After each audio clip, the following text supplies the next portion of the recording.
유교 윤리의 핵심은 삼강오륜이라고 하는 것입니다. 여러분 잘 아시겠습니다. 근데 그 오륜이라고 하는 것이 예를 들면 군신유의, 부자유친, 붕우유신, 부부유별 그런 건데, 자주 말씀드리듯이 이것은 그 관계에 대한 규정, 규범이라고 할 수 있습니다. 인군과 신하의 관계, 또는 부모와 자식의 관계, 친부 간의 관계. 근데 이게 어떻게 보면 상당히 중요한 점이 하나 있어요. 사회생활을 해가는 데 있어서 내가 상대방을 누구라고 생각하느냐, 이게 우리들이 생각하고 행동하는데 중요한 영향을 미치잖아요.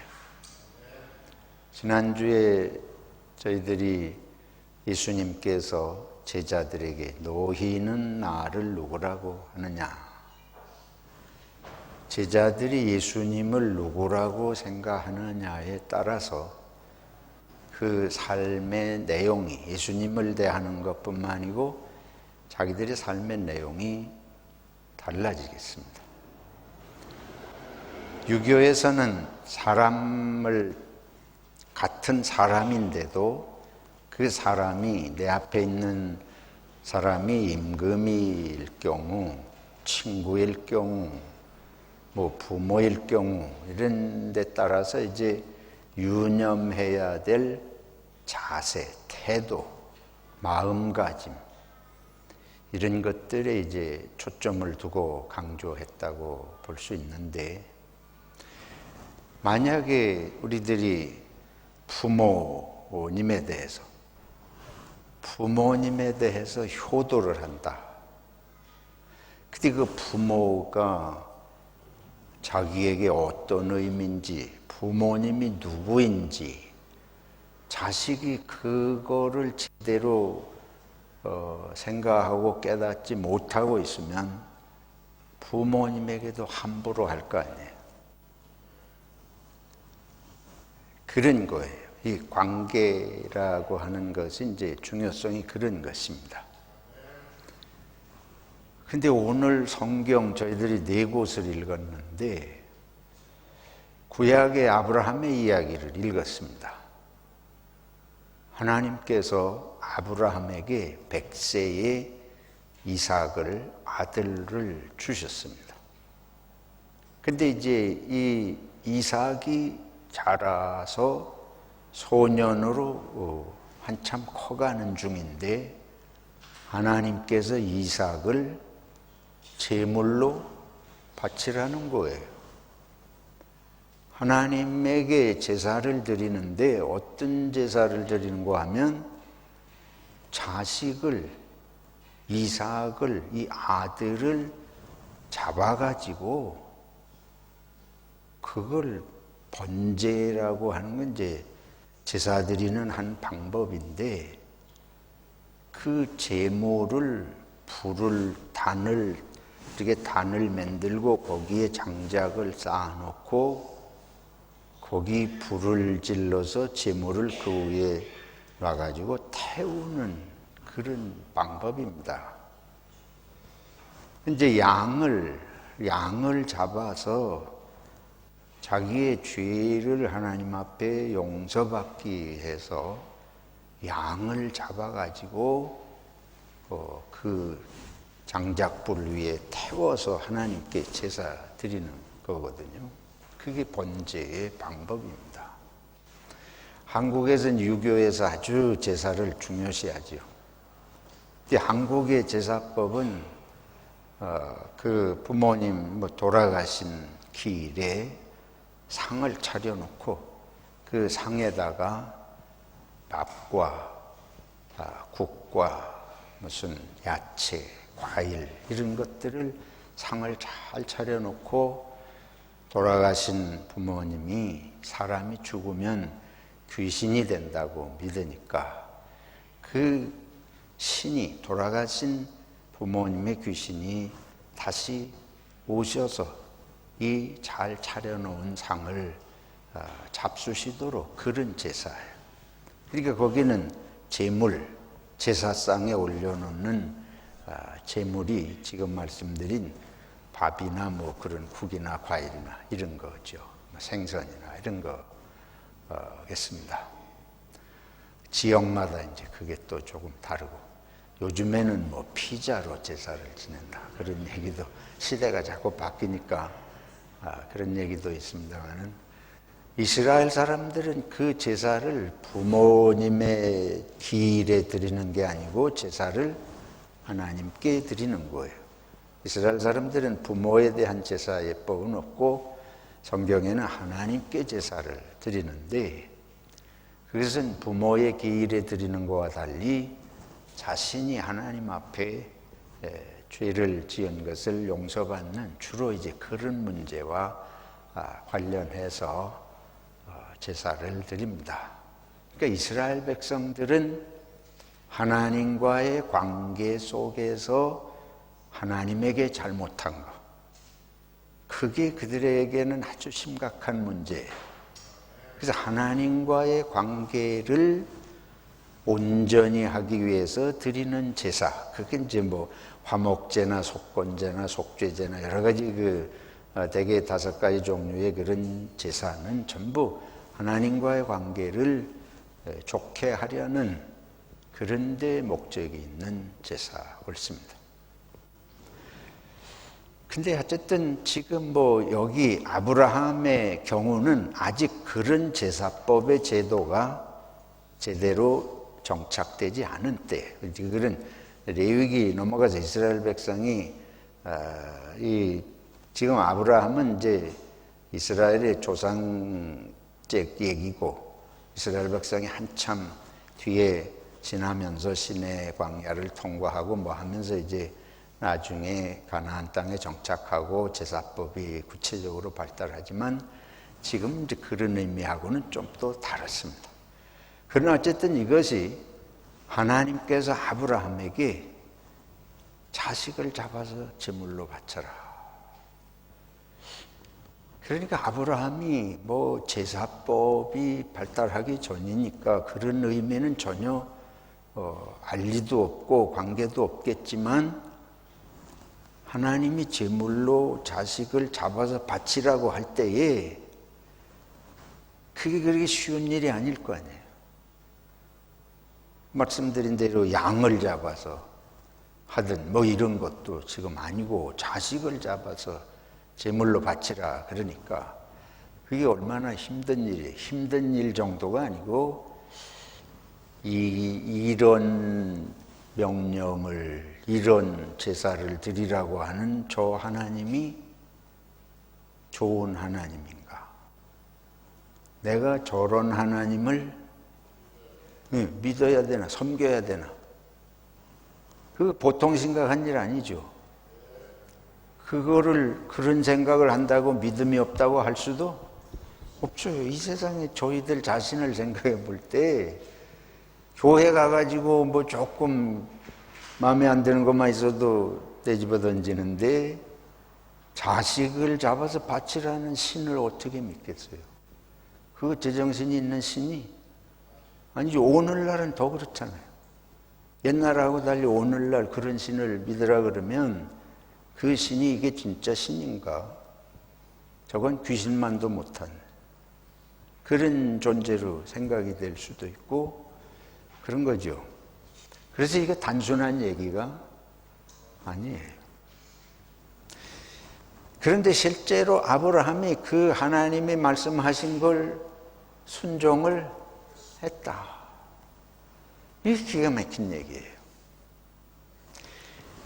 자, 그러면서 지금 이 성서 일과에 아브라함의 그런 자식을 잡아서 제물로 바치는 얘기, 실제로 그렇게 잡아서 제물로 드리려고 사흘길을 가서 단을 쌓고 장작을 다 거기 놓고 아들을 잡으려고 칼을 빼들었는데 하나님께서 아브라함아 부르시면서 네 자식을 잡으려고 하는 것을 멈추라. 그러면서 뭘 준비하셨대요? 순양을, 양이 풀숲에 이렇게 걸려 넘어지게 하셔서 그 양을 잡아서 제사로 드리게 하셨다. 그런 얘기입니다.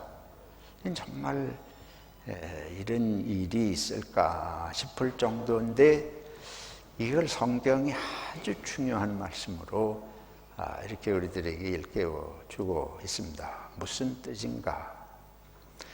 지금 이제 우리가 복음서를 읽었습니다. 복음서를 읽었는데 예수님께서 제자들을 전도하러 파송을 하시면서 하시는 말씀이에요. 어디든지 가서 복음을 전하고 이렇게 하는데 너희를 영접하는 자는, 너희를 환영해 드리는 자는 나를, 예수님을 환영해 드리는 것이다. 그리고 또 주님께서 나를 환영하고 영접하는 자는 누구를 환영하는 것이다? 하나님 아버지를 환영하고 모셔드리는 것이다. 그런 말씀을 하십니다. 그래서 이 말씀이 어떻게 연결이 되나? 그러면서 또 예수님 뭐라고 하시냐면 선지자를 선지자로 알고 영접하는 자. 그러면 그 사람은 선지자가 받는 상을 받을 것이다. 그러면 또 끝에 가서 뭐라고 하면 특히 작은 자 하나에게라도 제자의 이름으로 냉수 한 그릇을 대접하면 그 상을 잃지 않을 것이다. 그 상을 받을 것이다. 이런 말씀을 하십니다. 자, 우리 중간에 예레미야서를 읽었습니다. 예레미야 선지자가 거짓 선지자 하나냐에게 꾸짖고 하는 간단한 내용입니다. 이건 뭔가 하면 이스라엘 사람들이 하나님의 뜻을 어기기 때문에 하나님께서 예레미야 선지자에게 이 백성이 하나님의 말씀을 잘 순종하고 따르지 않기 때문에 바벨론의 포로가 돼서 망하고 70년 동안 포로가 될 거다. 근데 이걸 좋아할 백성이 아무도 없잖아요. 자기들이 망하고 포로 돼 간다는 게 보통 일이에요. 그걸 누가 원해요? 그런데 어떤 선지자가 나타난고 하면 하나냐 같은 선지자들이 나타나서 우리 하나님이 계시기 때문에 우리는 망하지 않는다. 우리가 포로 될 일이 없다. 우리 하나님이 살아계신데 그럴 리가 있느냐. 그러면서 예레미야를 이제 핍박을 하는 거죠. 근데 같은 하나님을 놓고 예레미야는 하나님이 이 백성을 망하게 하실 거다 이러고 예언을 하고, 다른 선지자들은 하나님이 우리를 망하게 한다는 게 있을 수가 없다. 만약에 그런 하나님이라면 그 하나님은 우리 하나님이라고 어떻게 믿겠느냐 할 수가 없지 않냐, 이런 이제 생각이 있는 거죠. 그래서 이제 이 말씀들을 쭉 연결해서 우리들이 볼 때 성경이 우리들에게 가르쳐 주시는 중요한 것은 하나님을 누구로 알고 믿느냐 하는 것입니다. 이 우리의 신관, 우리가 믿는 하나님에 대한 개념, 즉 하나님이 누구시라고 생각하고 믿느냐가 우리의 행동을 결정하고 우리 삶을 결정하는 그런 말씀이죠. 아브라함이 하나님을 어떤 분으로 알기에 자식까지 잡아서 바치나, 이게 뭐 설명 안 해도 벌써 오는 게 있잖아요. 아브라함은 자기 백세에 얻은 아들까지 제물로 잡아서 바쳐야 되는, 바치는 그런, 그 하나님이 그런 명령을 하시면 실제로 그 하나님에겐 그렇게 해야 되는 분으로 아브라함은 믿는 거죠. 예레미야와 하나니야 선지자 사이의 차이는, 하나니야와 이스라엘 백성들의 대부분은 하나님은 우리가 잘하든 못하든 항상 우리를 잘 되게 해주시고 지켜주시고 적군이 쳐들어오면 물리쳐 주시고 우리가 이기게 해주시는 하나님, 그런 개념이고, 예레미야가 지금 하나님의 말씀을 받아서 전하는 하나님은 하나님의 말씀을 따라 살지 않으면 하나님이 그 백성을 어떻게 할 수도 있다. 예, 심판하고 망하게 해서 포로로 잡혀가게 하시는 하나님이시다. 자, 그러면 어떻게 생각하겠죠? 우리가 생각할 때 아브라함의 하나님 별로 좋지가 않아요. 아브라함의 하나님 여러분 좋습니까? 지금 이 장면에서 보면 내 거 다 바치라 그러면 좋겠어요? 하나님이 아들아 네 딸을 잡아서 바쳐라 그러면 이게 어디서 온 소리인지, 정말 하나님인지 나는 그 하나님을 버릴 것 같습니다.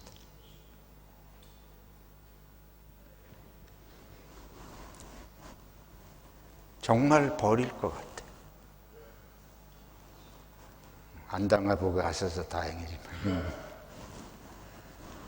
또 우리 개인 삶에 내가 잡혀가게 하시고 내가 망하게 하시고 내가 패배하게 하시고 그런 하나님 정말 기분 좋지 않아요. 내가 그 하나님을 믿어야 되냐.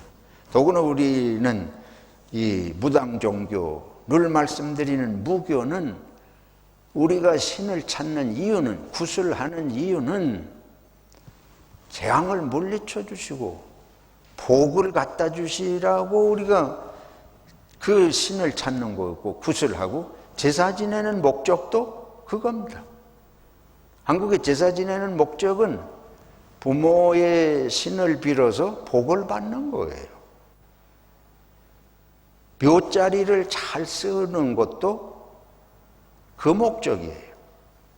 그래서 뭐 이렇게 점쟁이한테 가거나 해가지고 묘자리가 좋지 않다 그러면 다 파가지고 이장이라는 걸 하잖아요. 무덤을 다 옮기고 그렇게까지 하잖아요. 근데 이런 하나님을 우리가 어떻게 받아들여야 되나. 그래서 예수님께서 제자들을 이제 보내시면서 하나님의 나라, 예수님께서 가르쳐 주신 거 하나님의 나라에 대한 거니까 하나님의 나라의 복음을 전파하시도록 하시는데, 제자들이 전하는 복음을 다 잘 받아들일 리가 없는 거예요. 아브라함에게 하나님이 이런 명을 하실 때 그게 받아들이기 쉽지 않은 거예요. 바벨론에게 포로가 돼가게 하실 것을 예언자를 통해서 말씀하실 때 그걸 다 받아들이기가 안 되는 거죠. 백성들이 받아들이기 싫은 거예요. 그러니까 하나냐와 같이 망할 리가 없다고 하는 선지자를 다 따라가고, 예레미야는 박해하고 무릎는 물구덩이에 빠뜨려서 죽이려고 그러고 매를 막 때리고 그러잖아요. 그런데 이 예수님의 제자들이 다니면서 다 듣기 좋은 소리만 하는 것이 아니죠. 왜 그런가 하면 지금 세상에서는 싸우고 시기하고 욕심내고 죽이고 이러고 사는데, 하나님의 나라를 위해서 희생을 하고 헌신하고 섬기고 그런 말씀이 달가울 리가 없잖아요. 그러니까 그 복음을, 그 하나님의 나라를 전하고 다닐 때 사람들이 다 그걸 좋아하고 받아들일 리가 없으니까 제자들이 복음 전하고 다니는 일은 환영받기 어려운 길입니다. 그래서 영접받기 쉽지 않은 길이에요. 이 영접이라고 되어 있는데 우리 쉽게 쓰는 말 환영이라고 생각을 해보죠. 그래서 주님께서 제자들에게 말씀하는 겁니다. 하나님의 나라의 복음을 전하고 다니는데 분명히 환영해 드리지 않는 사람들이 있을 것이다. 근데 그것은 사실은 너희를 환영해 드리지 않는 것이 아니고 누구를 환영하지 않는 것이다. 예수님을 환영하지 않는 것이고 결국은 하나님 아버지를 환영하지 않는 것이다. 그러니까 너희에게 잘하고 못하고 가지고 마음이 상하고 불쾌하고 실망해서 포기하고 이러지 말고 예수님을 생각하고 하나님이 주신 사명인 걸 생각하고 이 길을 끝까지 가라, 이런 뜻이 이 말씀 속에 있는 것입니다. 저 여러분이 신앙생활 할 때 마찬가지입니다. 우리가 궁극적으로 항상 생각해야 될 것은 이 말씀대로 살아야 되는 것은 이게 사람의 말이 아니고 우리를 정말로 사랑하시고 구원하시기 위해 목숨을 주신 누구의 말씀이에요? 하나님의, 예수님의 말씀이기 때문에 우리를 정말로 망하게 하는 자체의 목적이 있는 게 아니고 일시적으로 망하는 것 같을지라도 길게 하나님의 백성으로서 구원의 길을 가게 하시기 위해서 주시는 말씀이기 때문에 그 하나님의 말씀은 궁극적으로 선하고 궁극적으로 우리에게 생명이 되고 진심으로 속에서 우리를 사랑하시기 때문에 주시는 그 하나님의 말씀, 그리고 예수님을 통해서 보여주신 그 사랑의 증거를 믿고 복음 전하는 일에 실망하거나 포기하지 말라. 그러니까 우리도 그렇게 믿고 살아야 할 줄로 믿습니다. 여러분들이 예수 믿고 이 말씀 의지하고 따라가면서 살다가 다 환영받는 것이 아니에요. 오해도 받을 수 있고 모욕을 당할 수도 있고, 그렇지만은 하나님께서 내가 이 일을 포기하면 이 백성이, 우리의 이웃이 들어야 할 소리를 듣지 못하고 다시 새로워져서 가야 할 생명의 길을 그들이 깨닫지 못하고 계속 멸망에, 정말 멸망하는 길로 가는 것이기 때문에 우리가 일시적으로 환영받지 못하는 것 같아도 포기하지 않고 하나님 아버지의 참된 사랑을 계속해서 믿고 실천하고 또 전해야 할 줄로 믿습니다. 그래서 만약에 이제 그러면서 복음을 이렇게 전하고 하나님의 말씀대로 살아가는데 분명히 환영해드리는 사람도 있을 거예요.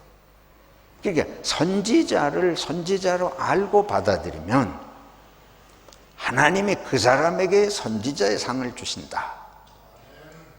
지금 이 아브라함에게, 아브라함이 하나님을 하나님으로, 하나님은 내게 생명을 주신 분이기 때문에 생명을 가져가셔도 하나님이 주신 거 하나님이 가져가시니까 내가 원망할 게 아니고 그동안 주신 거 감사. 이게 욥의 신앙 고백이 그거 아니에요? 욥이 고난을 당하면서 고백했던 게 그겁니다. 주신 분이 하나님이시니 가져가시는 하나님이 가져가신다고 내가 뭐라고 원망하겠나? 오히려 그동안 주신 거 감사할 일이죠. 이제 그렇게 생각을 하면서 하나님을 나의 창조주로, 나의 인생의 모든 것의 주가 되시는 주님으로 하나님을 고백을 하면 주실 때도 주님이고 가져가실 때도 주님이다. 그렇게 알고 하나님을 섬기면 자식을 잡아 바치는 걸 하나님이 원하시는 게 아니기 때문에 양을 준비해 주시는 줄로 믿습니다. 이게 이 아브라함의 스토리의 핵심입니다. 그러면서 하나님께서 뭐라 그러신 거예요? 아브라함에게 내가 이제야 나를 뭐 하는 줄? 경외하는 줄을 알겠다.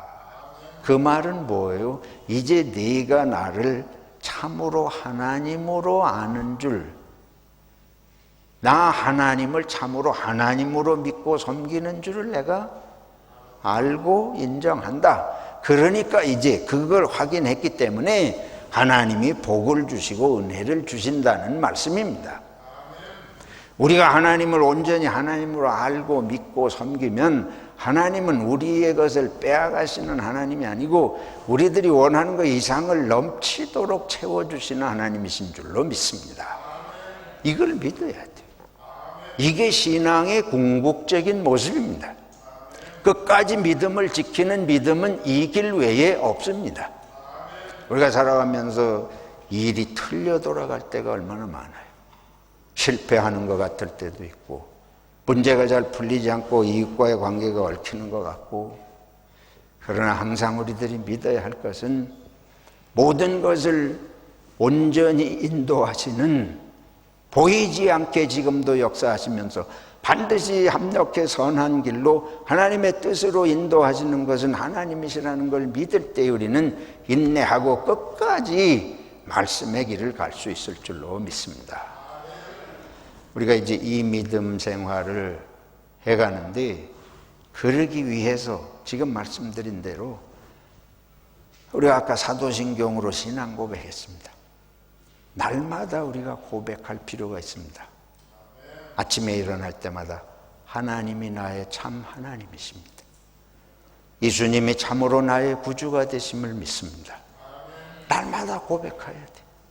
내가 오늘 무슨 일을 만나든지 어떤 일이 일어나든지 나의 하나님이, 나를 창조하신 하나님이 나와 함께 하시고 나를 인도하신다는 것을 날마다 고백할 필요가 있습니다. 나를 위해서 십자가에 죽으신 예수님께서 오늘도 나의 생명을 위해서, 나의 은혜의 삶을 위해서 나를 동행하시고 인도하실 줄로 믿습니다. 이걸 날마다 고백해야 됩니다. 실제로 살아계신 주님께서 내가 세상 끝날까지 항상 너희와 함께 있으리라, 제자들을 파송하시면서 이제 모든 민족에게 내가 너희들에게 가르쳐준 것을 그들에게 가서 가르쳐주고 실천하게끔 해라. 그리고 주신 말씀이 내가 세상 끝날까지 너희와 항상 함께 있으리라. 왜 그 말씀을 하지? 이런 일을 하다가 분명히 지치고 피곤하고 낙심할 때가 올 텐데 내가 함께 있는 것을 잊지 말아라. 주님은 반드시 체험하게 하십니다. 한 고비 넘으면 체험이 와요. 근데 우리가 항상 그 고비를 넘기 전에 딴 길로 가. 아주 쉽게 말하면 딴짓을 하는 거예요. 왜? 요걸 못 믿으니까 못 참아요. 고비를 못 넘겨. 그래서 진짜 망하는 길로 가는 거예요. 믿음은 우리를 살리지 망하는 것 같으나 살게 하시는 줄로 믿습니다. 쇠하는 것 같지만 흥하는 길이 믿음의 길인 줄로 믿습니다. 그래, 아브라함이 하나님이 선하신 분이냐, 나한테 자식을 바치라고 하니 내가 이 이른 하나님을 믿고 내 고향 땅을 떠나서 이 타국만리에 왔느냐, 과거까지 다 뒤집어 가지고 이런 하나님을 내가 신이라고 믿고 따르나, 옛날 것까지 다 뒤집어 가지고 되집어 던지고 할 판인데, 믿음으로 자식을 바치는, 정말 우리가 생각할 때 불가능에 가까운 것 같습니다만은 이런 믿음으로, 근데 어떻게 아브라함이 이 믿음이 생겼을까? 아브라함에게 자식이 낳을 수 없는 나이에 새 나그네를 영접하고 극진하게 대접을 했는데 내년 이맘때 내 아내 사라가 잉태할 것이다. 근데 그걸 웃었는데 실제로 잉태를 했잖아요. 여러분의 작은 체험을 통해서 믿음이 커지시기를 축원합니다. 체험을 하고 깨달음이 있는데도 몇 시간 지나면 다 까먹고 마는, 그게 아니고 이 믿음이 자라서 이제 자식까지 바치는 데까지 이르러서 참으로 하나님을 하나님으로 경외하는 줄 알아요. 그러니까 이 믿음이 자꾸 자라야 교회 봉사도 기쁨으로 할 수가 있습니다. 여러분을 섭섭하게 하는 사람에게 인내하며 웃음으로 대할 수 있는 것도 이 믿음이 자라야 할 수 있는 줄로 믿습니다. 이게 안 자라면 10년이 가도 체험이 없어요. 체험이 없는 것은 내가 이 고비를 넘겨본 적이 없다는 거예요. 고비를 넘겨야 할 지점에 항상 포기하고 딴짓을 한 거예요. 자기 생각대로 판단해서 가본 그거밖에 없으니까 하나님이 정말 주시는 은혜를, 하나님이 나를 사랑하시지 않은 게 아니고 내가 미리 다 포기하고 내 생각대로 해보니까 은혜를 체험한 적이 없네. 믿음이 자꾸 자라지를 못해가지고 어떻게 돼? 믿음이 자라지 못하면 스스로도 시들고 남에게 믿음에 유익을 끼치지도 못하고. 사랑하는 성도 여러분, 사람들을 하나님이 차별하시는 게 아니고 하나님은 모든 사람을 지극히 사랑하시는데 내가 믿고 고비를 넘기는 훈련을 해야 돼. 그 훈련이 무엇이냐? 성경을 읽어가면서 해야 이겨갈 수 있습니다. 우리 사람의 생각은 자꾸 변해. 어떻게 변해? 내가 생각하기에 나 좋은 거, 이거가 진리예요. 그걸 따라서 판단하거든요. 그러기 때문에 이 고비를 못 넘기는 거예요. 아브라함이 자기 생각에 좋게 하면 자식을 바칠 리가 없잖아요. 그래서 이 고비를 넘기는 훈련, 교회 생활도 그렇습니다. 교회 생활에 내가 항상 환영받고 내가 잘 되는 그 지점만 늘 생각하고 살면 이 고비를 넘기지 못하는 거예요. 그럼 믿음이 자라지를 않습니다. 믿음이 자라지 않으니까 감당할 만한 시점에 항상 주저앉아요. 그러니까 내가 하나님의 공동체에서 유익을 끼치지 못하는 거죠. 앞으로 저와 여러분들이 고비가 오면 하나님이 선하신 걸 믿고 넘어가야 할 지점이다. 그리고 이제 그걸 서로 깨우쳐줘야 돼. 제가 옛날 얘기해서 죄송합니다. 우리 교회에 거쳐간 수많은 분들이 대부분 훌륭한 분들이, 저보다 훌륭하시고 사회적인 경험들도 많으시고 가만히 있어도 남이 지도자감으로 인정되는 분들이 참 많았습니다. 근데 문제가 이거예요. 하나님은 네가 정말 지도자가 되려면 너를 희생하는 지점을 넘어갈 수 있어야 돼. 내가 너를 위해서 세우는 것이 아니고 내 백성들을 위해서 너를 세운다. 맞습니까? 그러려면 네가 너를 버리고 너를 부인하고 네 십자가를 지는 지점을 넘어갈 수 있는 그 훈련이 필요해. 맞습니까? 아브라함의 너는 내 사람이지 네가 너 사람이 아니다. 네가 너 인생을 사는 것이 아니고 너는 내 인생을 살라고 너를 부른 거야.